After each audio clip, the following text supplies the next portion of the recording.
Morning student, कैसे हैं आप सब? अच्छे? चलो अच्छे होना चाहिए। चलो बच्चों, आज हम स्टार्ट करने वाले हैं नेक्स्ट टॉपिक और last topic bank reconciliation statement का, जिसका नाम है balance as per passbook overdraft या डेबिट बैलेंस।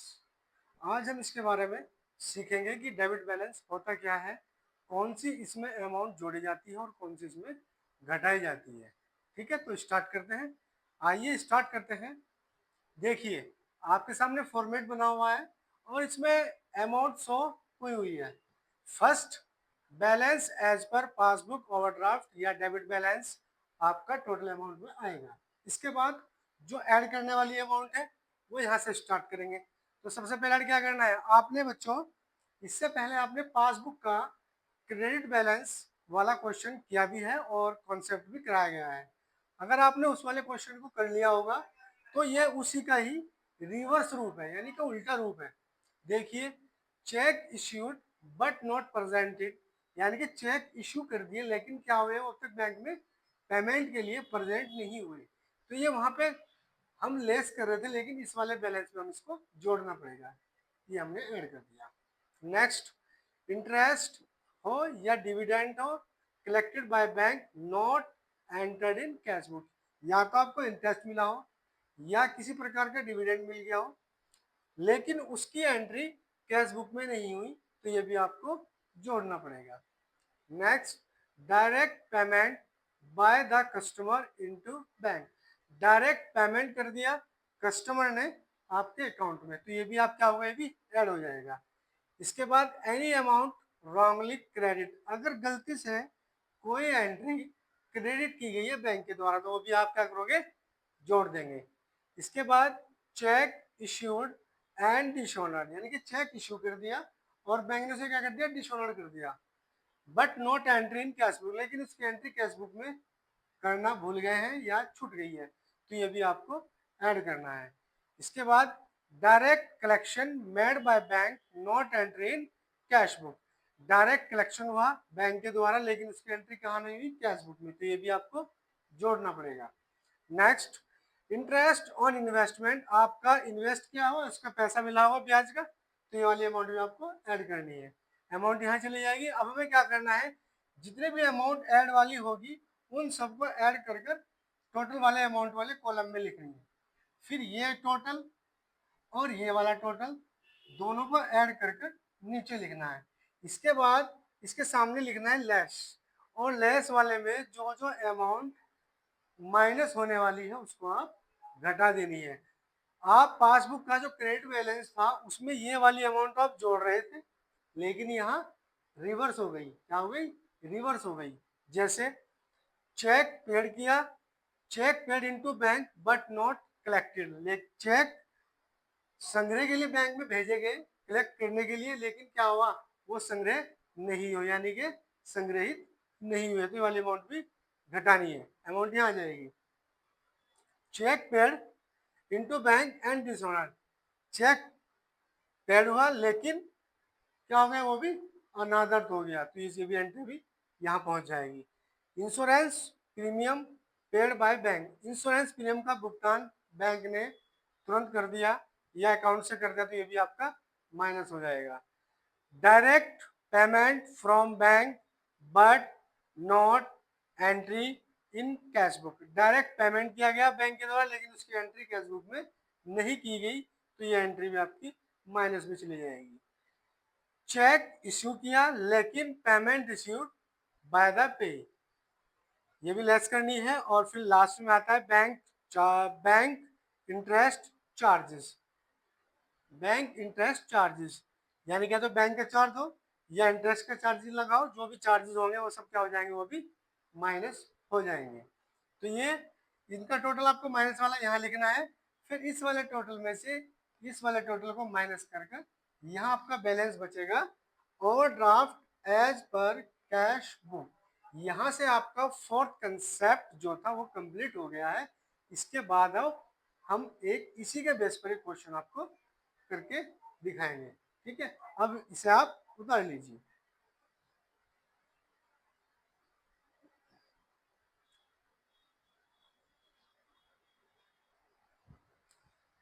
चलिए बच्चों स्टार्ट करते हैं क्वेश्चन। और क्वेश्चन इस प्रकार है, क्वेश्चन आपकी स्क्रीन पर दिख रहा होगा, क्वेश्चन को पढ़ लीजिए। क्वेश्चन में है कि मिस्टर संजय जैन है, मुरादाबाद है, people on December 31 2021 with the following information है। पहली इंफॉर्मेशन है according to the passbook 31 December 2021 the addition was 11,420। Addition मतलब बैंक अधिविकर्ष दिया हुआ है पासबुक का, तो यहाँ लिखते हैं बैलेंस एज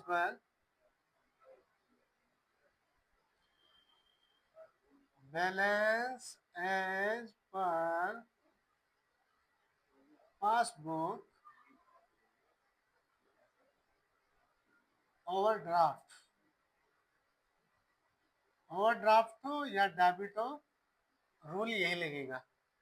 तो हमारे पास में बैलेंस दिया हुआ है, इसको लिख लेते हैं 11,420। ठीक है। अब नेक्स्ट एडिशन वाली जो अमाउंट होगी वो आप ऐड करते चलना है। इसमें पहले एड वाली लिखनी है, उसके बाद माइनस वाली। सबसे पहली एंट्री है इसमें the bank debited in the bank near interest 155 और एक्सपेंडिचर है the advice whose can whose. तो कितना आएगा इसमें, चार्जेस लिखा हुआ है और हमारे पास में कितना लिखा हुआ है भाई, बैंक इंटरेस्ट है और इतना लिखा हुआ है। तो हमारे पास में ये तो ऐड कर एडिशन में जाएगी, माइनस मतलब माइनस में जाएगी इसमें। और हमने भी लिखी दोनों चीज में, दोनों चीज हमने उधर ही लिखी थी नीचे की साइड में। अब है फर्स्ट कि cheque 5,300 were constructed in which only 2,800 cheques were presented for payment. पहली वाली एंट्री जो हमने लिखी थी वही लिखी जाएगी, check issued but not presented in bank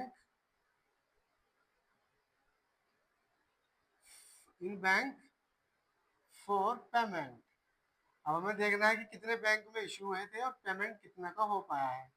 जितने का होगा उसमें से वो वाली अमाउंट यानी कि जितने भेजे थे 5,300 में से हमारे पेमेंट हुआ है 2,800, तो इसको माइनस कर देंगे, बाकी जो अमाउंट बचेगी हमारे पास में 2,500 आपकी अमाउंट बचेगी, यहाँ पे आ जाएगी। क्लियर है। चलिए सेकंड पॉइंट पढ़ते हैं जो एडिशन वाली होगी हमारे पास में। इसके बाद था the banks of 6,950 were sent to bank. Sent to bank है तो माइनस होना है, सीधी सी बात है।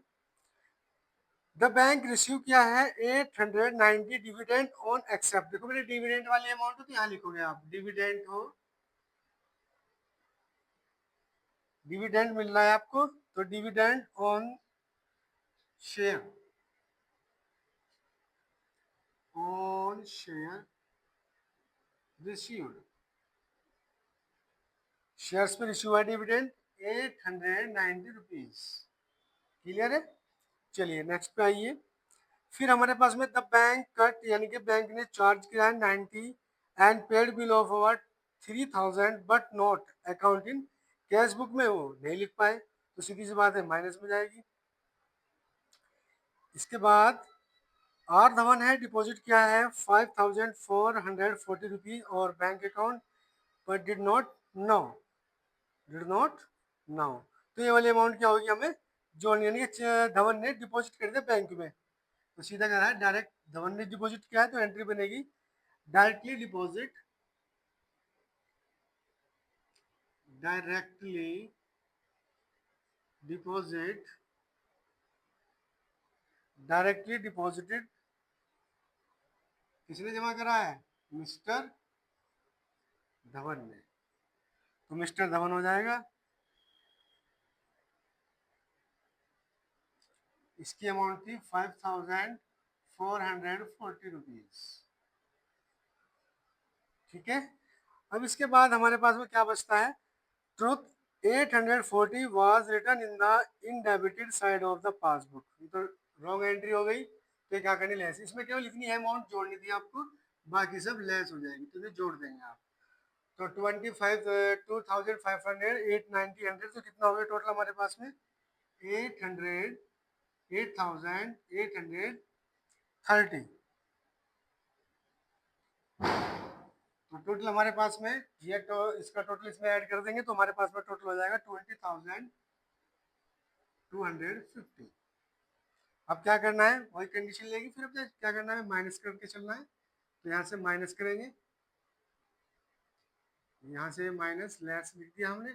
अब जो अमाउंट इनके अलावा बची हुई सारी माइनस हो जाएगी। तो चलिए कौन कौन सी अमाउंट सबसे पहले माइनस करते हैं। जो मैंने कहा था cheque sent to bank, cheque sent to bank but not collected, but not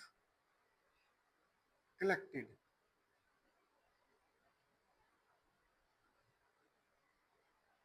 कितनी कलेक्ट हुई हमारे पास में? 6,950 रुपीज। इसके बाद हमारे पास में इंटरेस्ट था टू 210 रुपीज और बैंक एक्सपेंडिचर 1 इतने। तो लिख देंगे इंटरेस्ट और ओवरड्राफ्ट बाय बैंक और bank charges. Interest on overdraft, ये हमारे पास में कितना इंटरेस्ट ऑन ओवरड्राफ्ट चार्ज किया है बैंक ने, चार्ज बाय बैंक 210 रुपीज। उसके बाद में बैंक चार्जेस एक्सपेंडिचर के नाम से जो लिखा हुआ है एक वो लिखने हैं। ये हमारे पास में है 155 रुपीज। चलिए आगे, फिर हमारे पास में बिल का पेमेंट किया था। The bank cut 90 and paid a bill of over rupees 3000 but not account the cash book, यानी कैश बुक में नहीं लगा। तो इसकी एंट्री क्या बनेगी आपकी, यानी कि bill bill paid by bank, bill paid by bank but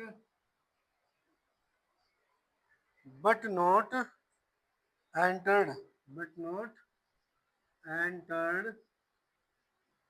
in cash book. कितना ऐड नहीं हुआ? 3000 में 9 रुपीज कट होगी। हमारे पास में कितनी अमाउंट बच के आई? हमारे पास में 2,910 रुपीज। इसके बाद में लास्ट एंट्री आपके पास में बचती है truth 840 return in debited side of, तो वही है अमाउंट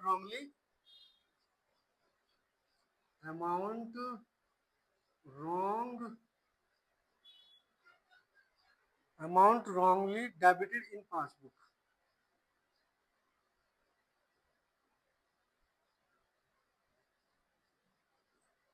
इन पासबुक 840 रुपीज। अब वही है, हमें इसका टोटल करना है। यहाँ से ये टोटल इस वाले कॉलम में आएगा टोटल वाले अमाउंट में। तो इनका टोटल हमारे पास में कितना आया? 11,065 रुपीज। अब 20,250 में से 11,065 को लेस करना है, तो हमारे पास में बैलेंस बच कर आएगा overdraft as per cash book. Overdraft as per cash book, ये हमारे पास बैलेंस बचकर आएगा। कितना बैलेंस बच के आया? घटा देंगे, तो घटाने के बाद हमारे बैलेंस हमारे पास में बचकर आया है 9,185 रुपीज। यहाँ से ये क्वेश्चन आपका कंप्लीट हो गया है। पहले हमने कॉन्सेप्ट किया था, उसके बाद उसी के बेस पर ये क्वेश्चन किया हुआ है।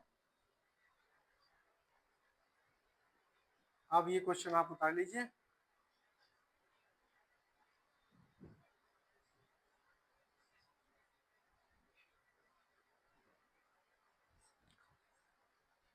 हाँ तो बच्चों क्वेश्चन उतार लिया होगा। मैं आशा करता हूँ कि क्वेश्चन आपके समझ में आ गया होगा। ठीक है, हर एक कॉन्सेप्ट का हर एक क्वेश्चन मैंने आपको हर एक वीडियो में करा दिया है। मैं आशा करता हूँ कि आप इन क्वेश्चनों को एक बार वीडियो को रिपीट कर कर दोबारा देखना, तो मुझे लगता है कि आपको हर एक कॉन्सेप्ट की हर एक वीडियो आराम से समझ में आ जाएंगी, क्योंकि मैंने बहुत ही इजी वे में सब कुछ समझा। नेक्स्ट टॉपिक के साथ, नेक्स्ट क्वेश्चन के साथ, तब तक के लिए हमारे वीडियो पर बने रहिए और हमारे चैनल को सब्सक्राइब करें।